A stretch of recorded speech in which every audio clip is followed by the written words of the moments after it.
دریم سرود.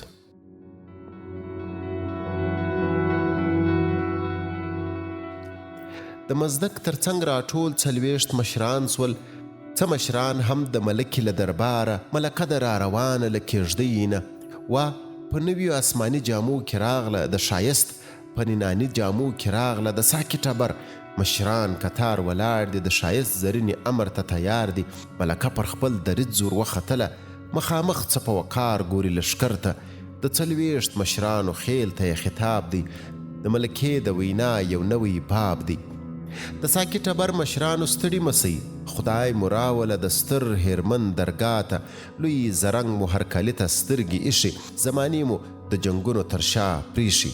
نن راټول پر یو ټغر پر یوه غولي، د ساکي خیلخانو جوړه د ټولنه. تر دعا وروسته مو نن سره جرګه ده، پر اوبو د ستر هیرمن مو مرکه ده. د ساکانو لوی هیواد به نن بنیاد سي، د 7 ګونو خیلخانو به پرې زړه شاد سي.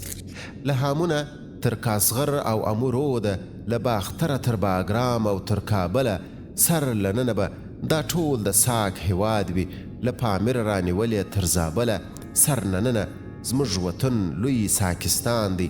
د ارین د لوی کاله په زړه ودان دی، د ساکي ټبر 7 لوی پښې دي، د ساکي ټولنې خویندې خیلخانې دي. که زرنګ دی او که بست زموږ 2 سترګې، زموږ له صوبو په پارتیانو زلزلې دي.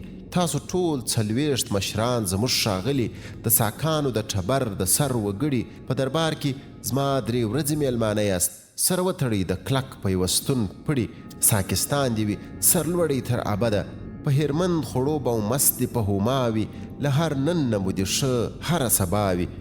لښکر چغې کړې، مشرانو غږ کړ پورته، تخت و بخت دې برقراره اوس آغلي.